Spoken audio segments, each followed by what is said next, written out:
Hey friends, hi. I hope all of you are doing very well. जो लोग मुझे पहली बार देख रहे हैं उनके लिए अपना एक छोटा सा परिचय। Hi, this is Savyasachi. I work for one of the departments under government of India. During my preparation days I have cracked 15 plus written exam and 5 final selection. ये तो हुई मेरे बारे में बात। अब आपके काम की बात। फर्स्ट ऑफ ऑल तो भाई congratulation for cracking SBI clerk. आपका फाइनल सिलेक्शन हुआ, बहुत बहुत कांग्रेचुलेशन। अभी आप अपने जीवन के दूसरे पड़ाव को स्टार्ट करने जा रहे हैं। अपने एक्सपीरियंस से बता रहा हूँ, एक आदमी के दो पड़ाव होते हैं जीवन के। एक तो आपका एजुकेशन प्रिपरेशन वो वाला पड़ाव, और दूसरा पड़ाव होता है जब आप सर्विस ज्वाइन करते हो, जॉब आपका जो ये दूसरा पड़ाव होता है।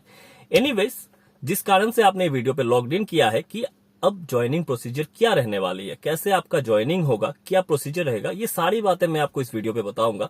बने रहना एंड तक। चलो वीडियो को शुरू करते हैं। फर्स्ट ऑफ ऑल, अभी कुछ दिनों में आपके पास एसबीआई से मेल आ जाएगा। जो आपने फॉर्म फिलअप के टाइम जो मेल आईडी मेंशन किया था, उस स्पेसिफिक मेल आईडी में आपको बैंक की तरफ से मेल आएगा, आपको कांग्रेचुलेट किया जाएगा। वहां पे आपको बताया जाएगा कि आपको नेक्स्ट कहाँ, किस दिन, कौन से जगह में रिपोर्टिंग करना है। अब देखो, जो रिपोर्टिंग वाले दिन जो पूरा प्रोसीजर होगा, दो चीज होगा वहां पे।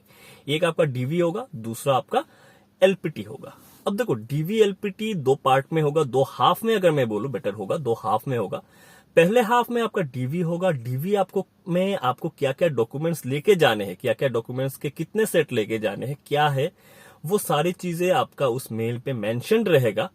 तो आपको वो पहले हाफ में करवा देंगे। डीवी करवाने के बाद सेकंड हाफ में आपका एलपीटी होगा। डीवी एलपीटी का जो टोटल प्रोसीजर रहता है वो लगभग मिला के आपका पूरा दिन का प्रोसीजर रहता है। दूसरी बात, आपके मन में सवाल आ रहा होगा कि सर एलपीटी का रिजल्ट हम कितने दिन में हमें मिल जाएगा। तो एलपीटी का रिजल्ट मेरे हिसाब से ये लोग इतना टाइम नहीं लगाते। रिक्रूटमेंट का फाइनल रिजल्ट आने के बाद से ज्वाइनिंग में एसबीआई का जो रिकॉर्ड रहा है उसमें उसने उतना टाइम नहीं लेता है। तो मान के चलो, आप एलपीटी होने के बाद 15 से 20 दिन तक आपका के अंदर में आपका अपॉइंटमेंट लेटर आपके घर पे आ जाएगा।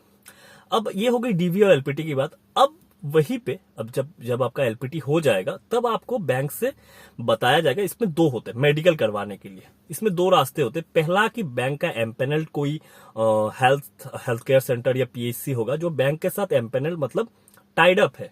वहां पे आपको बोलेंगे कि साहब आप वहां पे चले जाओ, उनको पता है सब चीजें, क्या क्या टेस्ट करवाने हैं, वो सारे टेस्ट करवा लीजिए, हमारे पास वहां से ऑटोमेटिकली आ जाएगा सब टेस्ट का जो रिजल्ट वगैरह होगा वो आ जाएगा। या फिर आपको बोल सकते हैं कि सर ये सारे लिस्ट ऑफ टेस्ट है, ये सारे लिस्ट ऑफ ब्लड टेस्ट और फलाना जो भी टेस्ट है, ये सारे टेस्ट है, आप किसी भी हेल्थ सेंटर से, रजिस्टर्ड कोई भी हेल्थ सेंटर से आप करवा के लेके आइए। ठीक है, ये आप खुद के कॉस्टिंग से करवाइए, बाद में हम आपको रिम्बर्स कर देंगे। ठीक है, ये दो तरीके से आपका मेडिकल टेस्ट जो होगा, मेडिकल फिटनेस नहीं है पूरा प्रोसीजर, मेडिकल टेस्ट जो होगा ये शायद दो तरीके से हो सकता है। लोकेशन टू लोकेशन ये वेरी कर सकता है। हो गया। अब ये सब जब आपका टेस्ट हो गया, मान लीजिए आप खुद लेके रिपोर्ट्स आ रहे हो या हॉस्पिटल से रिपोर्ट्स आ रहा है, तो आपको नेक्स्ट एक डेट बताएंगे कि आप इस डेट में आके आपको मेडिकल ऑफिसर जो बैंक का होता है उसके सामने आपको रिपोर्ट करना है ना। तो जब रिपोर्ट्स लेके या वहां से जब मेडिकल ऑफिसर के पास अगर सीधा आ जाए तो वो और जो डेट आपको बोलेगा उस डेट में आपको आने के बाद ये सारी चीजें, मतलब जो फॉर्मेलिटीज रहती है, आपका कलर ब्लाइंड है आप या हैंडराइटिंग वगैरह की आप लिख पा रहे हैं, these are the some basic medical चीजें। जो बेसिक मेडिकल जो चीजें है वो मेडिकल ऑफिसर आपका चेक करेगा, उसके पास रिपोर्ट्स वगैरह रहेंगी। तो यही है आपका टोटल मेडिकल का प्रोसीजर। तो मेडिकल में तो मोस्टली भाई कम ही रोकते, बहुत रेयर ऑफ द केसेस में मैंने देखा है कि किसी को मेडिकल में रोका जाए। तो बस यही मेडिकल का प्रोसीजर है। एक बार डीवी हो गया, एलपीटी हो गया, मेडिकल हो गया, उसके बाद आपका एलपीटी का रिजल्ट आएगा। एलपीटी के रिजल्ट के बाद आपके पास अपॉइंटमेंट लेटर आ जाएगा। कुल मिला के मान लीजिए आपके रिजल्ट से ज्वाइनिंग के बीच का जो अंतर है, जो गैप है, मोस्ट से मोस्ट 2 महीने का होता है मैक्सिमम।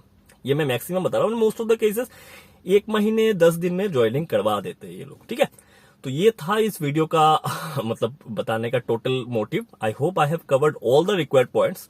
आपको अगर कुछ पूछना है मेरे से, कुछ पर्सनल कुछ पूछना है, आप मुझे इंस्टाग्राम में मैसेज कर सकते हैं।